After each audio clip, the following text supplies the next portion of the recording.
What is going on, everybody? Welcome back to World of Tanks and welcome back to my channel. Today I am here to show you another kind of exclusive vehicle, KV-4 Kreslavskiy. I think this is how you have to pronounce it because this is what Google Translator lady said to me. Listen to this. Kreslavskiy. Kreslavskiy. You see, KV-4 Kreslavskiy. Nice. So this KV-4 is one of those Clan Wars reward vehicles or Clan Wars campaign reward vehicles that people were able to get if they took part of the certain campaign events, while they are in the clan, of course. Sadly, I am not in the clan, I do not have any time for Clan Wars for all the campaigns, and I do not have this vehicle on my own, but luckily I am able to use my World of Tanks contributor account to bring this vehicle to you. And what I am going to do today is, at first, let's take a quick look at this vehicle. Let's see what it has to offer, and after that you are going to see one really awesome gameplay as well. The only battle where I enjoyed this vehicle actually, with many kills, almost a pools medal battle, so stay tuned for that. But talking about KV-4 Kreslavskiy, Tier 8 Soviet-Russian Special Premium Heavy Tank. What I think about this vehicle and how I feel about KV-4 Kreslavskiy. After playing around 10 to 15 battles, I can say it is not for me. Even though it made really good credits, in my opinion it is one really good credit maker, but it wasn't super pleasant gaming experience while making credits. Mainly because it is slow and because of the armor. Armor on paper seems to be really good. 180 in the front, 125 on the sides, 90 in the rear. 180 in the front of the turret plus that epic beacon mantle, 160 on the sides and 100 in the rear of the turret. But it has one really nasty weak spot. And the entire frontal plate, although it has some shape to it, it is roughly 180 millimeters thick. So, Tier 8 vehicles, Tier 9, Tier 10 vehicles are easily able to penetrate you in the front, and even some Tier 7s if they find out your weak spot, that is on the top of the frontal hull. And more about that in a moment. I have had some good bouncing games as well, when people do not know how to penetrate me, when they do not know about my weak spots. This vehicle can actually do a lot of bouncing, side scraping, and reverse side scraping is working sometimes if they do not know how to penetrate it. But more often than not, you cannot really rely on your armor. Next up, let's talk about what is good about this tank, or what is slightly above average. Usually when something is kinda bad on a vehicle, Wargaming likes to balance it with something else. In this case, it is not the survivability, I think so at least, so it has to be the gun. And the gun is quite nice, especially for making credits. Now, what is the best compared to some other Tier 8 Soviet-Russian heavy tanks is gun depression. -7 degrees of gun depression, this is really good for a Soviet heavy tank. 2.72 second aiming time, but if you boost it with food, you get 2.6 second aiming time. Accuracy is from 0.34 to 0.36, and DPM is not the best, yes, slightly over 2000. DPM is actually the worst compared to the KV-4 or ISM or IS-3. But the penetration, 227 millimeters of penetration with standard AP round and 289 with premium APCR. And why it is good for making credits? Well, for start, high base penetration. Standard ammunition is going to cost you 1000 credits per pop and 4000 credits for a premium round. So not bad.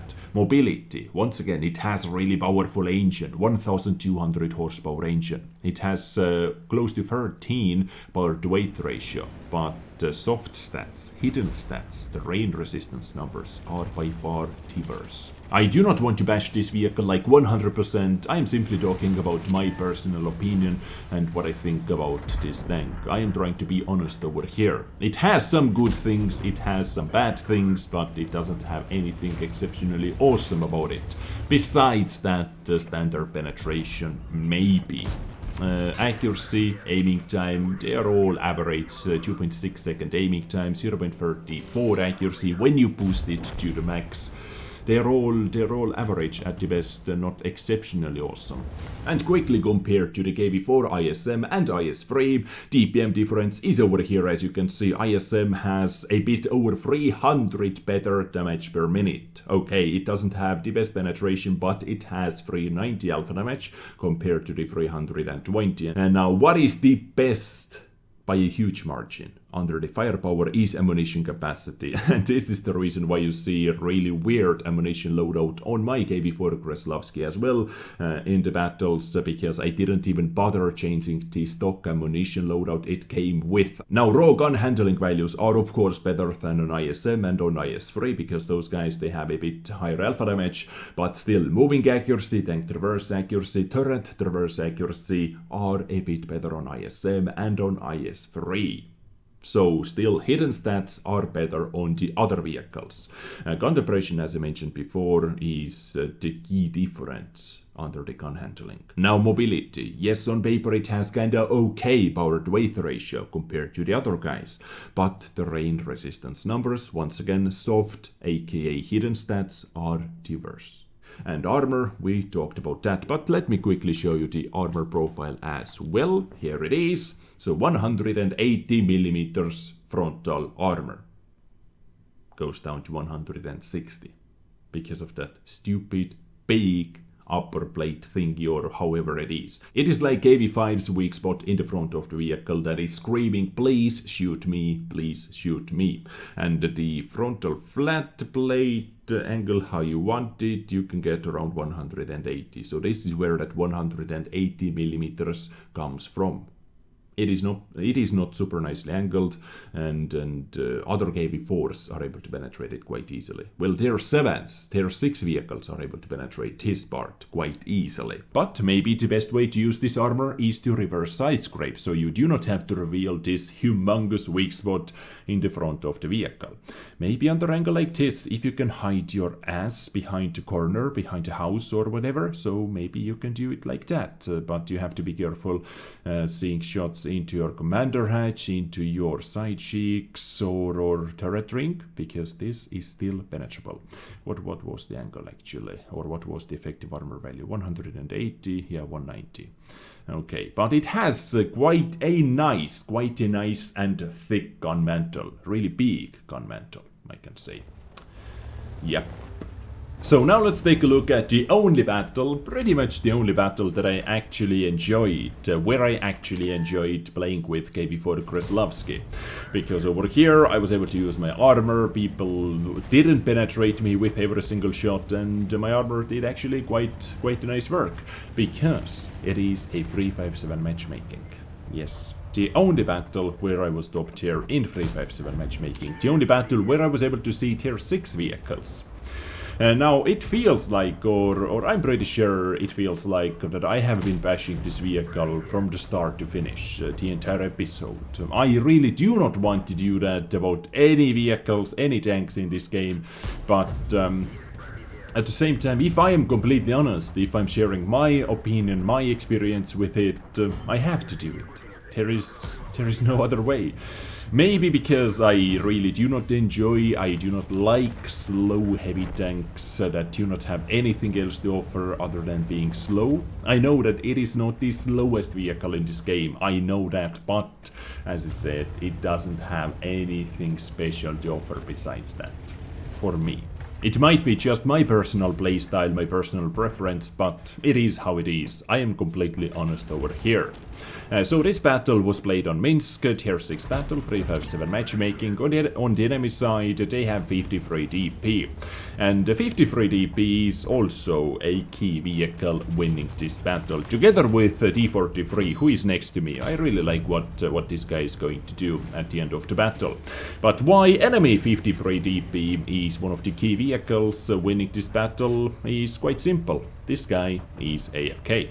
I don't know, he was playing at the start, he was doing some spotting, he was moving back and forth as we were able to see, but now this guy is completely AFK, and I decided to take him out, so quick shot into the tracks. If you look at the minimap, you can see that I am in good enough position to do that, to take that 53 TP out, because what this guy is doing, he's distracting our teammates, he's distracting me as well at the moment, but he's providing some vision to the other side of the map, and I had enough time because all the guys who are in the west side, they were not in my view range, so they were not able to see me. A44 has also been spotted, one more shot needed, one under average roll needed, and I rolled even lower than that, so A44 was able to survive. In the meantime, we are actually losing this battle 4-7 because the enemy team cleaned up the entire west side of the map. Only 2 tier 6 vehicles are still defending it, and they have WZ-121 FT moving in. 121 in this matchmaking is god-like vehicle. Tier 6, Tier 7 vehicles, they struggle really hard to penetrate WZ, and even some Tier 8s struggle really hard to penetrate that bastard. Anyway, I decided to move on. I'm not even going to bother with that Rudy. I am trying to catch that IS-7. Maybe this guy is still somewhere over here, or maybe he's trying to run away, so I'm able to catch him in time, and I left that Rudy to T-43. I was confident enough that T-43 is able to pick up the kill. So IS has not been spotted, so now I am thinking this guy has to be running away next to the capture zone, and yes, there it is. So quick shot into the tracks and no damage done, but at least this guy was tracked. No repair kit seems like it. 2 more seconds left, let's make it count. Let's put that shot into the tracks once again, and one more shot needed. He's receiving a couple shots from our teammates, but no penetrations. And A44 is back in action. That's 9 HP. I think this guy was able to get away with 9 HP before. He's still alive and he's still doing some work. And over here, in this situation, I really like that our D43 decided to go into the gap, because we really need to bait enemy tanks back to their own base. Because if you look at the minimap once again, Batchet 12T is around our base and might go into our capture zone. WZ-121FT soon is going to kill that Hellcat most likely. IKV is ready to shoot. A43 has to be somewhere at D1, C1, somewhere over there, because I just received one shot from him. IKV is in the middle, so this guy, easy time to reposition. And what do you know? Our Hellcat actually took out WZ-121FT. Beautiful work. Clap, clap, clap. But this is what I thought while I was playing this battle. I thought the Hellcat most likely is going down. And we have to play around that, like he did go down versus 40 DP. But good job, Hellcat. Good job, Hamster Gamer. Nice name. Taking out that WZ-121FT. A44. Ooh, what a clutch shot. This accuracy usually is not as good on KV-4 Kreslavskiy, but in this battle seems like I'm hitting every single shot, even into that 53 DP at start of the battle. But I can see IKV-65 too, that is running away. His kill is for my Radley Walters, and boom, straight into the middle of that 65-2, and Radley Walters in the back. Our D43 asked stop the gap, and I said maybe, because I wasn't super sure if we should stop the gap or not at the moment, but after killing D3485M, now I know, and after seeing how much HP that Batchet 12T has left, I know that this game is in the bag. So only one more shot needed. I have 9 kills, one more kill needed for my Pools medal, but sadly I have to say this is all I was able to do in this battle, and game over. Yeah, game over for me. We were able to pick up all the rest of the kills, so let's go into the result screen. I was able to complete one mission, Radley Walters, Ace Tanker, Top Gun, High Caliber, and not bad, not bad. 4,537 damage done, 9 kills, close to 1.5k raw experience, quite a nice carry, and 89,000 credits profit. Solid, quite a solid battle. So, ladies and gentlemen, this was KV-4 Kreslavskiy. A quick review episode. Now you know what this vehicle is all about, how to penetrate it, how to play against it if you see this tank on the battlefield. All in all, it is not the worst tier 8 heavy tank, it is simply not for me. I thank you for tuning in. I get you next time with something else. Stay awesome, take care, and bye.